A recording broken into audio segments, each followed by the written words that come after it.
I'm Callum Sinclair. I'm currently the project manager for the Scottish Invasive Species Initiative, and I'm employed by NatureScot, which is a government advisory agency in Scotland for nature conservation. Yeah, well, my sort of simplistic train of thought is, if you put a gene drive into a grey squirrel, that potentially is, I guess, the objective is to knock over grey squirrels in Britain. That's fine until one of those grey squirrels, which is subject to gene drive, ends up where it's meant to be. Where it becomes native, and then you've got the gene drive introduced to the population in its native range, and therefore you then start eliminating an animal from its native range by the sort of distribution and dispersal of the gene drive technology, and I've no great feel for how likely that is, because I think a lot of the sort of classic unknown consequences of invasive species introductions have come from a generation or more ago, where I think the whole rationale and discipline of assessment was perhaps less rigorous. And gene drive will clearly need to be subject to all sorts of rigorous assessments before it could proceed in any location. But I would imagine amongst those assessments will be, how you protect and limit its impact to the original intended locus. Because, the gene drive potential for it to be applied outside its original locus of introduction, I think, is the one that would be inherently worrying to me. For me talking about, I'm deeply concerned about, this it might end up in the wrong place. There's that. The alternative is, well, how likely is that to happen? A grey squirrel to get on the bus and go to North America is unlikely, granted. But lots of things are unlikely, and lots of animals have arisen in places that they shouldn't be from all sorts of unlikely and convoluted routes. And on the back of inherently or superficially good ideas. And I think that's the sort of cautionary tale, if you like. And it's not, I think, that we want to close this technology down or remove it from the table. I think we've got to be open-minded to that.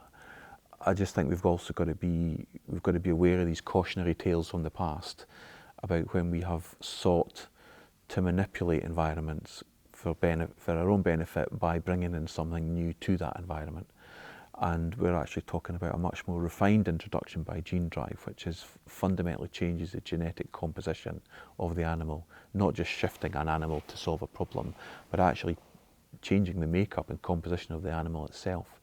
And I think that raises issues of ethics potentially for those that are better equipped to balance those ethical judgments, but also the real fundamental feasibility or wisdom of doing that to solve a problem which we in fact have introduced. And I think it is tempting to say, well, we've caused a problem, let's just fix it. But sometimes I think you've just got to live with the consequences of your mistakes and manage it as best you can, and feel a little bit perturbed that you caused a problem in the first place. I think that what is reassuring, if you like, these sort of discussions such as this are happening now, almost in advance of the technology. What's happening is people are seeing the potential of the technology to evolve and develop so that it could have that application, even though it's not there yet. And that, I feel like, gives everyone a little bit of space and time to balance and have all these necessary debates before that decision's made. I think a decision made in haste is likely to be more imperfect than one which has taken a little bit of time and a little bit more rounded and has brought in all the different aspects of the question. And technology changes and safeguards change and perception changes of risk and consequence. And I think if this technology was to be ready in 10 or 20 years, some of those same issues that we're discussing will be still kicking around for sure, but they may well be a little bit more nuanced, and some of the concerns that current practitioners have may well have been resolved and reassurance provided. So I think it's a good thing the debate is happening now. I don't know what way it will fall, but the hope would be that technology will move along, and some of the concerns that are legitimately held, I think, can be at least incorporated into the debate and into the judgment. And who makes the decision? I have no idea how you make that decision, but clearly public perception is pertinent in all sorts of decisions. We see it on a daily basis at the moment, the public perception of action or inaction. But this is not a simplistic problem, and I think the worry is that you play to the public court, if you like, and that can often be a very polarised yes or no option choice, and you've got to make sure that people are coming with you on that choice, whatever it ends up being, and that they understand what it means. It's a really interesting field. You know, the guys that deal with grey squirrel control deal with a public response which is negative about killing something which is inherently likeable and liked by many. You know, if you go to Princes Street Gardens in Edinburgh, grey squirrels are everywhere. The kids feed them nuts and all the rest of it. I've done that myself when I was younger and thought they were fantastic little things. They'd sit beside you on the benches and all the rest of it. And there's now a project where they're trapping them and shooting them. And I think from time to time, that sort of concern about why that is happening raises itself. And I compare that and contrast that with American mink control, where mink seems to not have a single friend at public court anywhere. Even when, you know, we've been, in our project we seek volunteers, we seek the public to become involved in what we do, and our approach is to be absolutely straight up and down about what we're doing. You know, you are contributing to a project that will, one, monitor and then help us kill an animal in the wild. And we've been really prepared in all my time working on that project, on that type of project for 10 years or more, for a public kickback on that. And on American mink, we've not had it. We did have one email from a lady in Wales who suggested that we should capture them and donate them to the zoo. But other than that, nothing.